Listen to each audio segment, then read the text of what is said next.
Hello and welcome to another Science Fiction Friday with me, the author Michael Campling, trying to get these going again after a bit of a gap.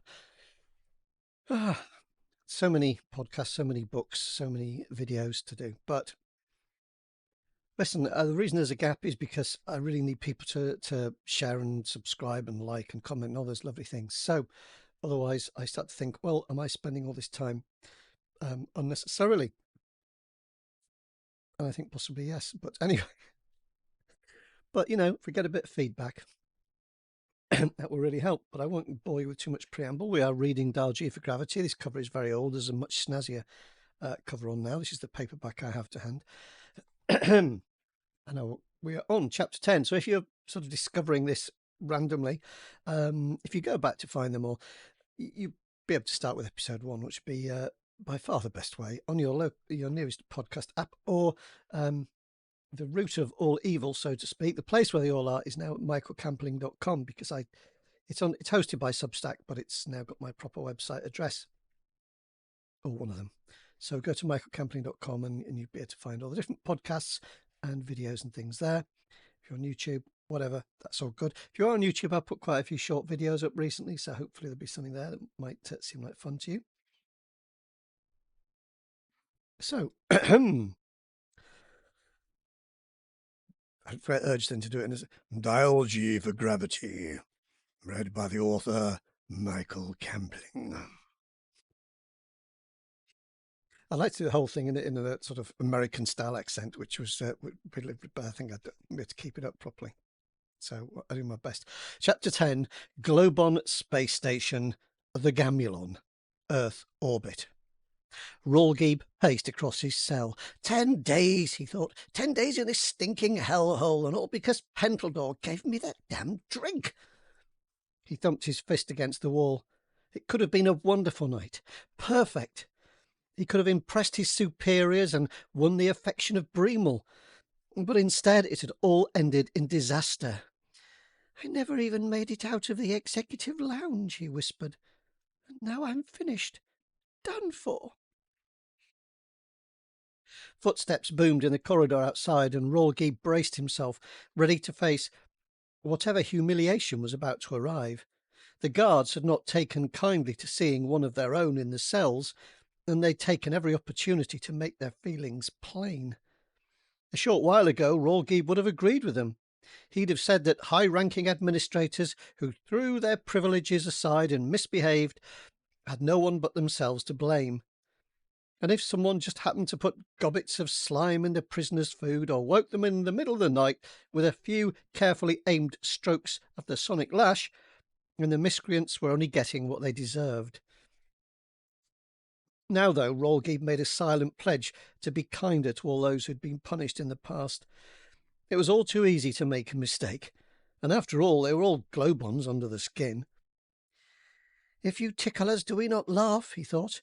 If you cut us, do we not ooze? The footsteps drew nearer, and Rolgeeb took a deep breath, resolving to keep his back straight and his chin up. But when the door swung open, there were no armed guards, and only one person stepped forward. Rolgeeb knew the insignia of a commander when he saw it, and though he was a civilian employee, he attempted a salute. His visitor eyed him disdainfully, a sneer on her lips. And as the silence filled the cell, Rolgeeb's newfound courage faltered. Hello, Ma'am. I'm Rolgeeb. I know who you are. I know exactly what you've done, the commander snapped. My name is Commander Sumper, and I am here on behalf of the High Command. Oh. Sumper drew a breath as if marshalling her patience. Rolgeeb, you have brought the Globon government into disrepute while on Earth territory, and you have been sentenced to 30 days in the brig pending an inquiry. Rolgeeb nodded sadly. Yes, but there were extenuating circumstances. You see, I didn't know that— Enough! To the prepared mind, there are no unforeseen eventualities. Quite so. Sorry. Sumper took a step closer to him. However, there may be a way out of the predicament in which you find yourself, and to earn that opportunity, all you would have to do is serve the government in a certain capacity. Does that interest you? Definitely, Rawgeeb replied without hesitation. I'm always happy to serve the government, it goes without saying. Very good. But sometimes, in order to serve, we must separate from that which we love the most. An image of Bremel flashed through Rawgeeb's mind, but the commander couldn't be referring to her, could he? It was hard to know. The Globon Intelligence Service was extremely powerful, and its tentacles were far-reaching.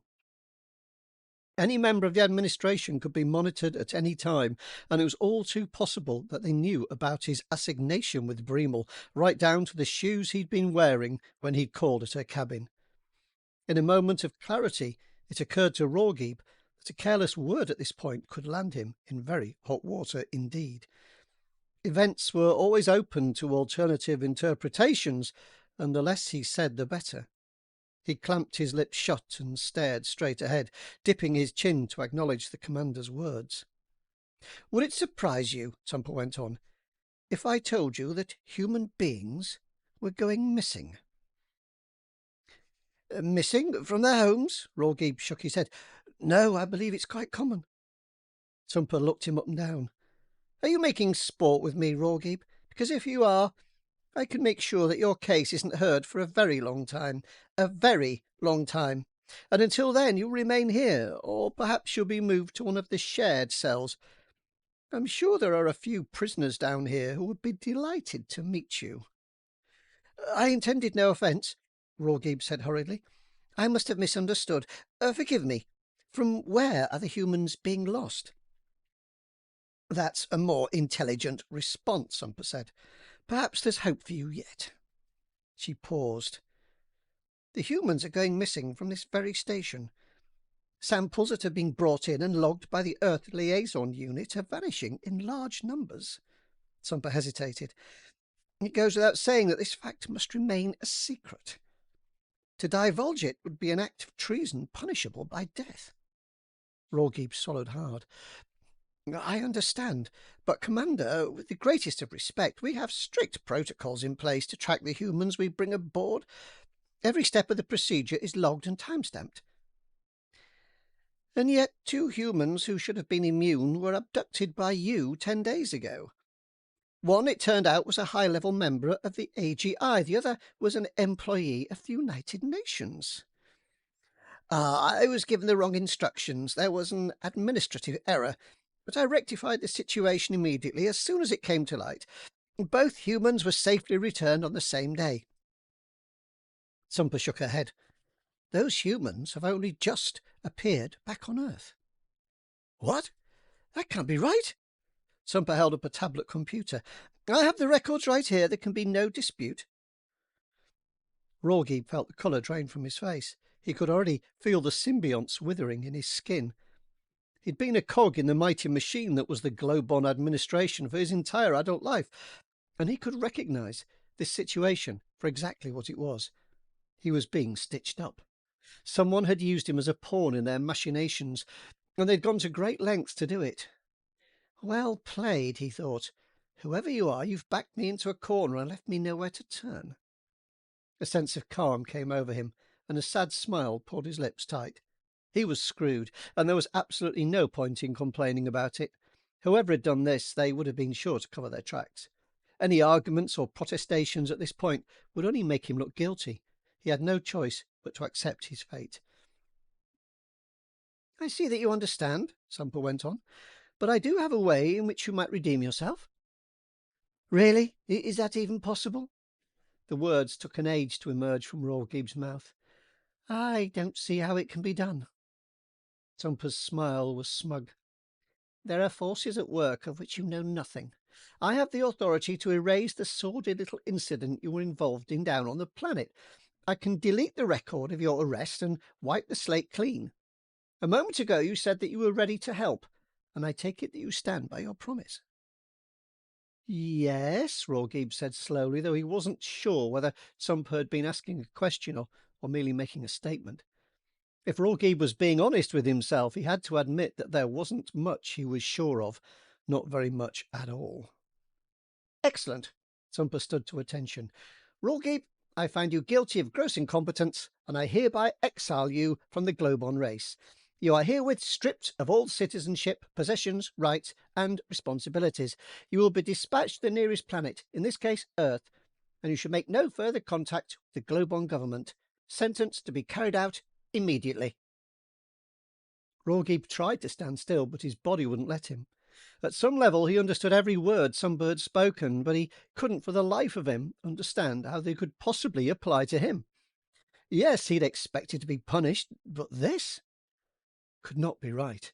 It was unjust, unfair. It was un-Globon. Speak up, he told himself, before it's too late. But his lips would only move soundlessly, and his legs were suddenly weak and unsteady. He took a deep breath, his hands flapping the air as if trying to swat Sumper's words away. And finally he managed to speak. No, there must be some mistake. I said I'd help. You told me that I could redeem myself. You said you'd give me a chance. Sumper stepped very close, her voice a hiss. This is your chance to serve, Rawgeeb. It has to be this way. I need someone outside the system, someone I can rely on to investigate and file regular reports. But I can't trust a human. You must see that. I don't understand. This is a ruse? Rawgeeb's hands went to his head, his fingers pressing tight against his temples. Does this mean I'm not really being exiled? Oh, you're being exiled, all right. Thrown out, disposed of, sent to purgatory. Sumper licked her lips as if savouring her extended vocabulary. But if you play your cards right and help me find out what's happened to all those missing humans, you'll be reinstated and brought back with full honours. Right, I think I understand. I'm being sent undercover. Rawgeeb clasped his hands together over his stomach, his fingers twined together as if trying to tie themselves in knots.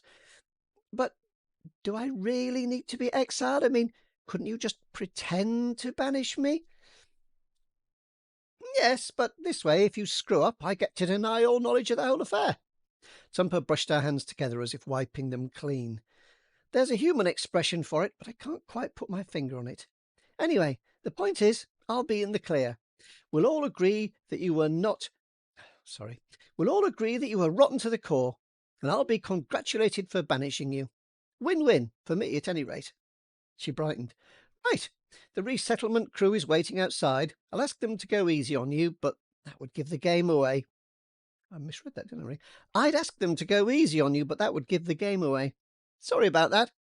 She headed for the door. Wait, Rawgeeb called out.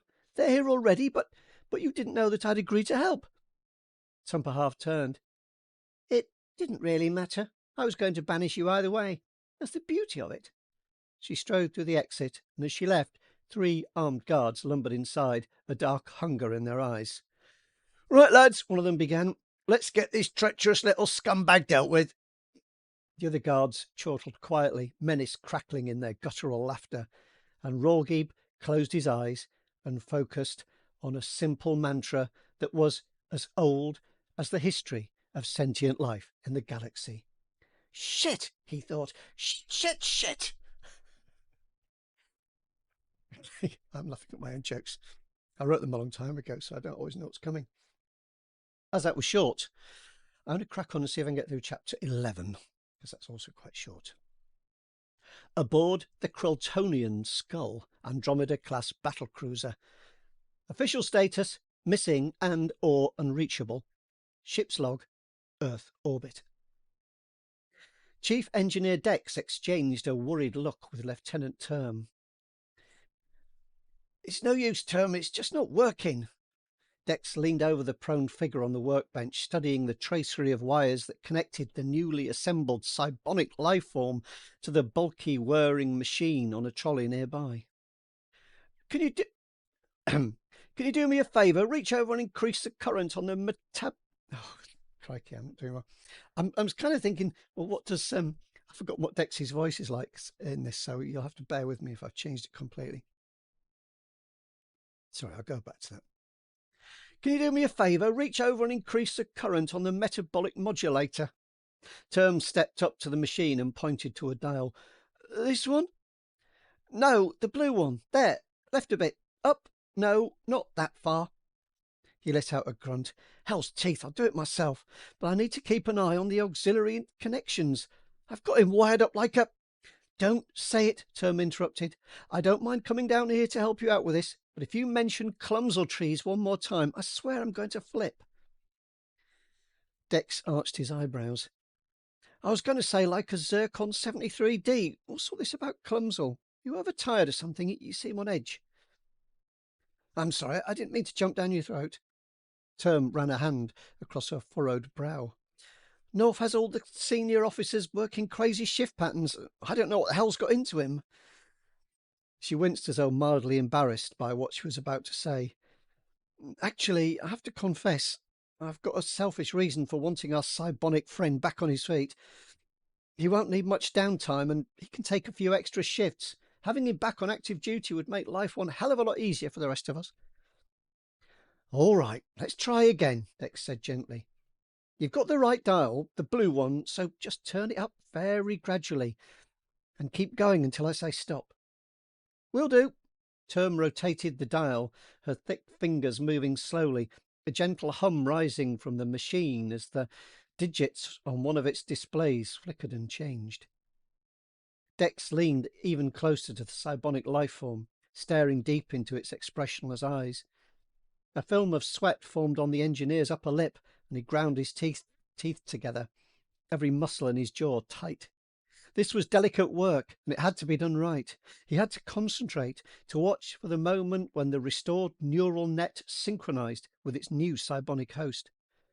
The first sign would be a reaction in the cybonic irises, a narrowing of the pupils as they sensed light for the first time. It was a moment for absolute precision, every setting critical. But he had to admit that there was just one small problem with his method. It wasn't working. Not even a little. Fleck it, Dex muttered. Turn the damn thing all the way to max. Are you sure? Dex flexed his... That's hard to say. Dex flexed his fingers in the air. Absolutely. After all, the poor bastard's dead. What have we got to lose? All right, you're the engineer. Term looked doubtful, but she did as she was told, the drone of the machine rising to a howling demonic wail. There, that's as high as it will go. I hope you know what you're doing, Dex. Oh, yes, no problem. Dex looked back into the life form's eyes, barely flinching as a blue spark arced across the erstwhile science officer's skull. Live, Dex cackled. Live, damn you, live! Term raised her voice over the deafening hum. It's not having any effect. We should shut it down. He must have made a mistake. No, I saw his irises. No, I saw his irises twitch. This is it. You wanted a miracle and I've given you one. But this is no minor miracle. It's major, Term. Can you hear me?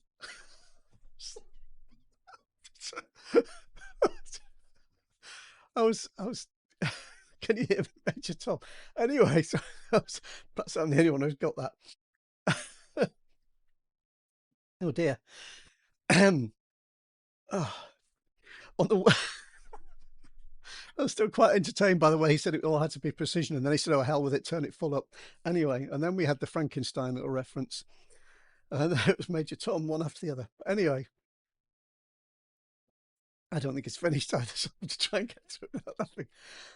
On the workbench, the cybonic life form began to shake, its spine arching, its arms and legs rattling against the metallic surface. Turn it off, Dex yelled. We've gone too far. It's too much for his net. We're going to blow his mind. Oh, sorry. But... oh, it's authenticity. Ah, dear me. But Term simply stared at him, her eyes round with panic. I think the panel's overloading. It won't respond. There's nothing I can do. So it's also a line from that David Bowie song, isn't it? Nothing I can do. Okay. Let me at it. In two long strides, Dex was at Term's side, his sharp eyes darting across the displays. He studied each dial in turn. Then in one motion, he raised his fist and smashed it against the side of the machine, the impact booming out across the room. The machine emitted a high-pitched shriek, then fell silent, purple smoke pouring from its seams. "Now that looks like a clumsel tree," Term said, "especially with those flames coming at the back." Dex sighed. I've just seen the next slide. Yeah. My favourite chapter so far. Dex sighed. "I love the smell of scorched silicon in the morning. It smells to me like circuitry. Freshly soldered and ready to test. Ah, it takes me back to my childhood. Happy days. In my opinion, that fire should be extinguished immediately," someone said. Dex grabbed hold of Term's arm. "Was that you?" "No," the lieutenant murmured. "It was him." On the workbench, the cybonic life form sat up, its movements unnervingly swift. "I don't know what I just had to drink, but somebody get me another. It's party time." "Zac 3, is that you?" Dex asked. "Yes," the life form said, "and also no." The life form stood stiffly, plucking the wires from its frame and tossing them aside. "I can detect some legacy protocols left behind by the unit designated Zac 3, but all my subroutines have been reconfigured during the reboot. My core systems have carried out an automatic recovery process, repairing and optimizing all of my settings, and I am pleased to report that my neural net is completely operational, and all of my circuits are funky. It's a 2001 joke, isn't it? Oh, and all my circuits are completely operational. The life form's cheek twitched for a moment. "I am pleased to report that I am perfectly all right." It studied them, its eyes darting from side to side. "Who are you, and what is your purpose?" Dex frowned. "This is our navigation officer, Lieutenant Term, and I am Chief Engineer Dex." The life form threw back its head. "Ha! Where's Harry? Get it? Where's Harry?" There's a Petty Officer Harrow in the security team," Dex offered. "Do you want to see him?" "Oh, for fleck's sake, it's a joke," the life form said. "Oh, well, I guess it's close enough. Term, Dex, and Harrow. Ha!" "Did he just say fleck?" Term asked. "Zac 3 never used to swear like that." "Some models have an optional profanity circuit," Dex said. "It might have got activated in the repair." "Query," the life form began. "Why are you both so ugly? Have you been involved in an accident in the workplace?" So a little joke to those insurance adverts. "Oh, well, this is no good," Term moaned. "He's only going to last for 2 minutes before North blows his head off and throws him out of an airlock." Dex held up his hands. "Don't worry, it's just a few teething problems. He's probably got a few circuits on the fritz after the reboot. Leave him with me, I'll fix him up." Subsequent query. "We have established that I am not Zac 3, so who am I? What is my nay? It closed its mouth abruptly, then tried again. "What the actual fleck is my flecking name?" Its lips curled in a curious grin. "Interesting. The words fleck and flecking seem to help with my speech capabilities. I must use them more often." "No," Term cried out. "Not on the bridge, anyway." She held out her hands to Dex, imploring, "Do something, please." "Well, perhaps if we give it a name, it'll help it to stabilize," Dex suggested. "You know, it might help him to rebuild his personality." Term chewed a lower lip. "Will that work?" "We can't say for sure," Dex replied. "I'm an engineer, not a psychiatrist." Star Trek joke. "Sorry. I'm an engineer, not a psychiatrist, but it's got to be worth a shot." He gave the life form a smile. "How about Zac 4? Keep it simple." "No flecking way." The life form folded its arms. "I want a new name, one of my own. Also, why do you get to pick out my name? It's so unfair. I'm my own person. And you're just a loser. I hate you." "Hey, I get it," Term breathed. "He's growing up. A few minutes ago, he was like an infant, asking dumb questions and experimenting with new words. Now he's going through adolescence." Dex clapped a hand over his mouth. You're right. This is incredible. We should be recording all of this. It's never been done before. Zeb, the life form announced. From now on, everybody has to call me Zeb. All right, Term said gently. Zeb it is. I think you ought to rest for a while, Zeb. Take it easy while things settle down. What the freck would you know about it? Zeb demanded. He turned to Dex. Where's my room? I want to go to my room. Fine, I'll show you to your quarters and get you settled in. Dex waved Term away. You head back to the bridge. I'll take it from here. Term nodded. Okay, but call me if you need anything. I want to be on my... Oh, freck it. I want to be by my frecking self, Seb intoned, his voice... Oh, it tells you his tone. I want to be on my... Oh, freck it. I want to be by my frecking self, Zeb intoned, his voice heavy and dull. You losers are such a pain in the ass. Give me strength, Dex murmured. He'd better get through his teenage years fast, because otherwise I may have to throw him out of an airlock myself. It's the end of the chapter. Apologies for cracking up most of the time. And yeah, I believe that the Officer Harrow is only in there for the Tom, Dick and Harry joke, which the casual reader may even have missed. I don't think Harrow actually even comes into it, but it's Term, Dex and Harrow, Tom, Dick and Harry. And yes, all those little Easter egg type jokes that I sneaked in there, and there are a lot of those. There are 4 books, so if you like this sort of gags being sprinkled in amongst your books, and of course there was the Star Trek thing of I'm an engineer, not a psychiatrist, and I do quite a bit of that kind of thing. References to Star Trek particularly, because I'm a fan, I'm a Trekker, so homage.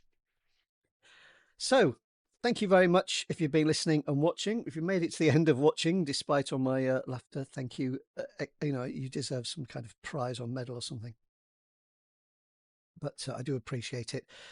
If you thought it was funny and you want to share it, that's good. And I don't expect these are going to get any more professional as they go on. I do separate audio, which is why there's this big sort of thing sticking out there. It's not something curious. It's a different microphone. I try to make sure the sound quality is good. And, take those off now. I don't need those. Thanks again. Liking, sharing, subscribing is great. Reviews and things can be done on where podcasts are. Comments on... Well, that's a good place to do it. You could either do them on the Substack, which is at michaelcampling.com, and I'll see comments there, but I think you may have to... pardon me, subscribe for free. Of course, you can subscribe to that because it's hosted on Substack. You can actually subscribe to the site there. What I normally do is I send out one post each week, because otherwise it'd be 4, and I send out one post with each thing. Although I think you can, actually they're in separate sections, so you can subscribe just to the section you want. So yeah, that might be simpler. I'll just send them out each time. When you subscribe, you can go down and click buttons and to say which ones you want. A little bit fiddly, but when you go to your options, it's all there. If you're not sure, just look up how to subscribe to a section in Substack or something like that, and that will tell you. It's pretty simple. And also, of course, you can subscribe to the podcast and you can subscribe to YouTube. I do check YouTube comments very often, so that is an easy way for comments if you have any. And if you loved it, I'd like to hear about it if you think it was fun. Or you can do thumbs up on YouTube as well, which is also cool. So I will sign off with that. It's Friday. Hope you have a great weekend. Happy Friday. Happy reading. Happy sci-fi, whatever sci-fi you're into, if there's some going on. Yeah, I just saw the other day that they're going to do Neuromancer on Apple TV, so got to wait till 2027. But I'm going to have to stay subscribed to it now because I want to see that. So yeah, I've got Silo on there, so we've got some sci-fi over on there, so that's cool. Take care, have a great weekend, and bye.